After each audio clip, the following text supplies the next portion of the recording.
So this morning, we're going to be working with Mr. Marlo here and going over some basic exercise routines for walking. Good boy. I have him on just a normal slip lead for now to give him some added pressure when he does pull, to make it a little bit easier for him to not just ignore the pulling. But I won't be doing anything like jerking on it or causing him pain for not paying attention.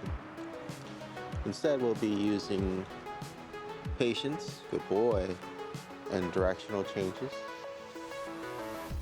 positive marking and rewards, as well as guidance to kind of get him to understand and recognize what the pressure means and what we would like him to do when he feels that pressure. Okay. So first things first, even though we've been out on a walk earlier, we'll let him relieve himself. See what his free walking form is like right now. It's not too bad. Been working on it a little bit. Just haven't had the opportunity to record because of the rain the other day, and then needed to record another session with Miss Duchess as she was leaving.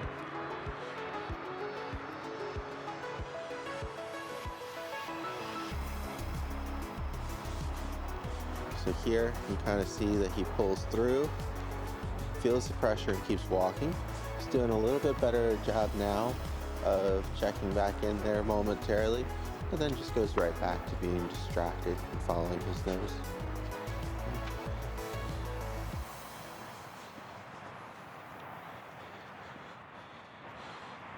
And in order to reprogram that condition, we want him to build a positive association with the leash pressure, learning to recognize it instead of ignoring it, having him refocus and follow us so that way we can relieve the pressure. And then after we've had enough practice with those things, then we'll add in consequences or corrections, as opposed to just starting off with corrections.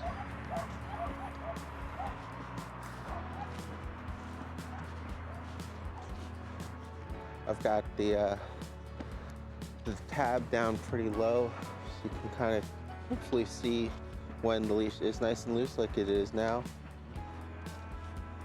Boy. And then we have the stopper sitting right now in the back of his neck, so you can tell when it's also tight. The goal here is going to be, good boy, trying to keep the leash as loose as possible and develop focus, so that way it's less tight for a shorter amount of time, less often. Okay? So the first exercise we're going to do is walking together in between the cones. So I'll apply some pressure here, good boy, and then I'll release. I want to try to keep him in between the cones, so if he starts to go too far left or right, I'll give him some corrections there. Now I'm going to break left. Good boy.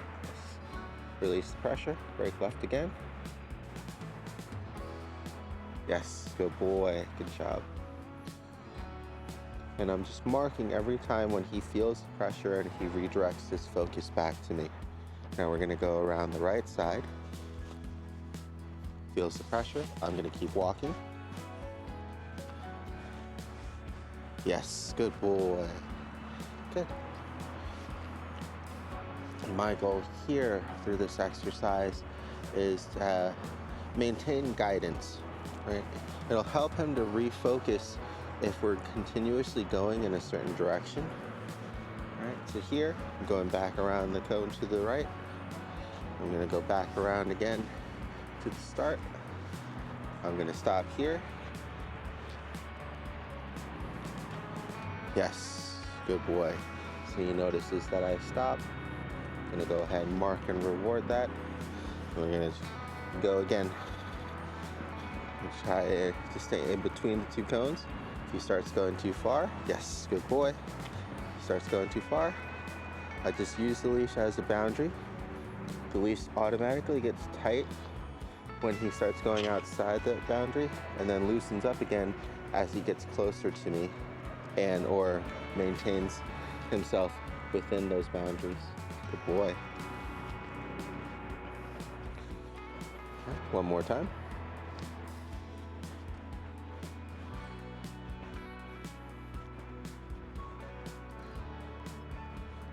Good.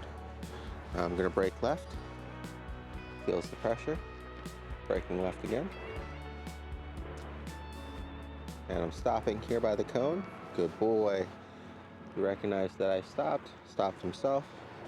I'm gonna go to the right cone. I'm gonna circle in the other way now.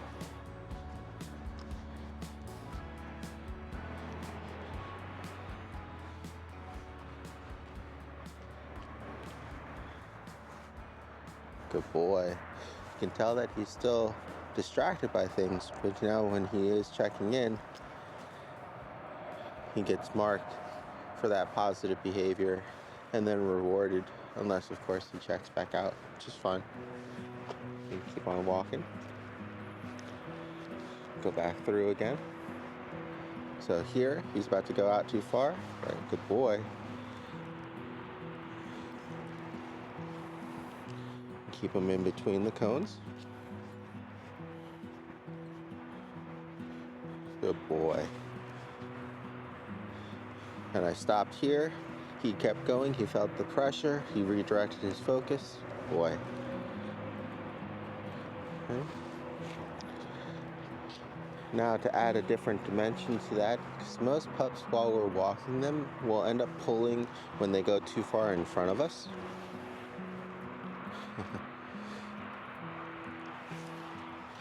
Is I'll keep him close to me like a heel.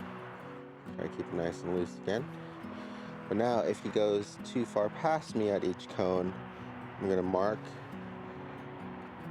or I'm gonna tug back with the lead to let him know what's going on. Good boy. He stops. I start again. Good. I let him know I'm gonna stop here with the leash pressure. Good boy. Then I release it. So I'm just using momentary pressure to help guide him. So we're starting, we're stopping, momentary pressure, release the pressure. Boy. Now, critically, he's still distracted, momentary pressure, but he's not continuing on through the leash pressure, right? The next part to this equation is to get him to refocus and maintain focus. For now, because he's doing well responding to the leash pressure, it doesn't matter that he's not really focused on us and where we're going and what we're doing, because we're able to use this as a communication device. Good boy. And that's his automatic response is to sit.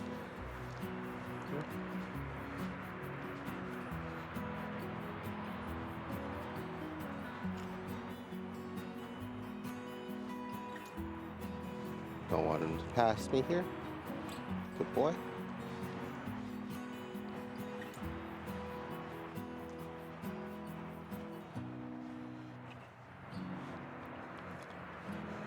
Same thing here. We'll stop here. Good boy. And we want him to be able to smell and everything. We just don't want him to get out in front of us with his nose and following a trail and then start pulling on us. Good boy. So here, instead of giving him the treat right away, I'm going to ask for focus.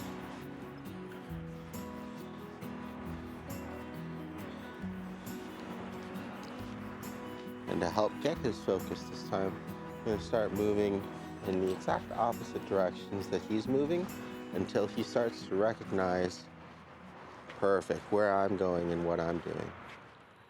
I'm not jerking the leash, I'm not forcing the issue, I'm just also not allowing him to ignore the leash pressure. If he ignores it, tries to keep going the other way, it's naturally going to build, And it's naturally going to release when he starts going the correct way again. So all I'm doing is going the way that I want to go, which is the exact opposite way that he's going. So in the beginning, while we're working together, I'm going to be paying close attention to him and what he's doing. Good boy. So that way I can do the opposite and almost force him in turn to focus on me, so that way he can keep up and not have the leash pressure. Right? So there. Good boy. Yes. I'm looking for him almost to get distracted at this point.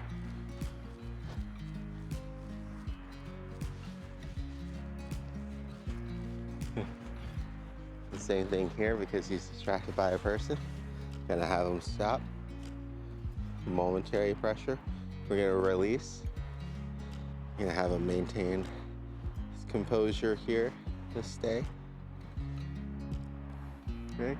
And now, knowing that his fixation and focus is gonna be going towards my right, I'm gonna start going left. He starts going too far, I turn back around. Starts going too far, turn back around. Starts going too far, turn back around. And this pressure and momentum is just strictly caused by how fast he's going the wrong way, right? If he's going the right way with me, then no pressure would happen. Good boy, right? Here again. He's going left, I'm gonna go right. Good boy. Good job. He's going straight. Went past, I turn around. He went past, turn around. Good boy. Went past, turn around. And I stop. He stops. I'm gonna go back towards the cones. He follows. Good boy. Good boy, yes. Turns back around. I keep going back towards the cones. Yes, good boy.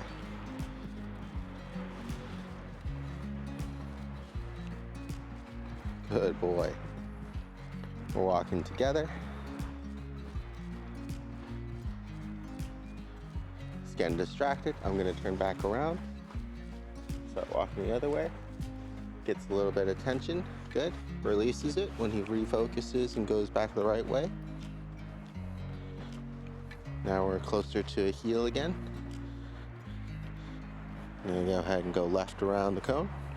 Doing an inside turn to help guide him with my body as well. The leash is gonna be a little bit shorter, so that way he can't go out too far before the pressure hits. And then I loosen it up again as soon as he comes back in. Once again, turning in. Okay. And if he wants to bite the leash because it's bugging him, or it goes in front of his face, that's fine. Depending on how severe it is, determines whether or not I worry about it.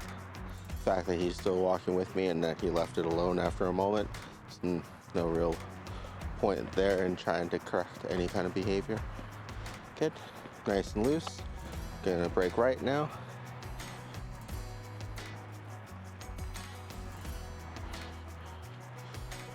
I'm gonna stop. Good boy. Start. Gonna stop.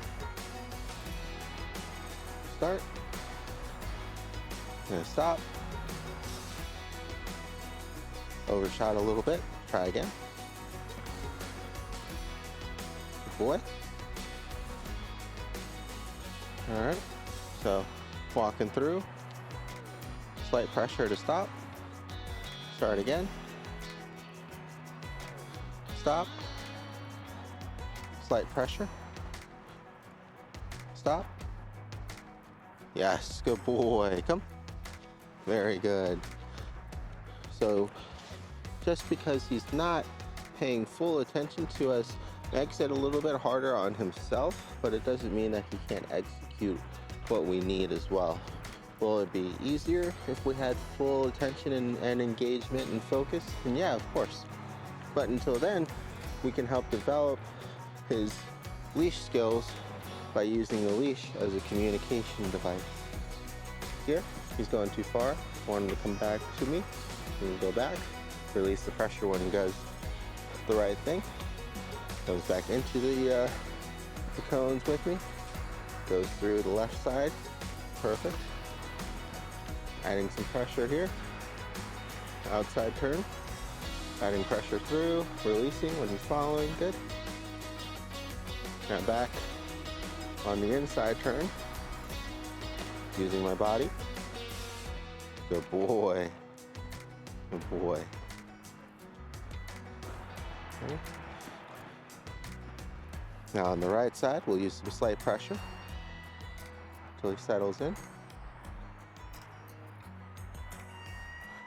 Trying to go in front, use some pressure, release. He settled in on his own. I'm going to start.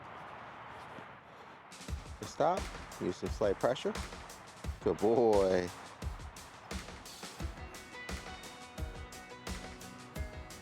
Start again. Good. Stop, use some slight pressure. Good boy. Good job. And that's usually going to be a good warm-up drill.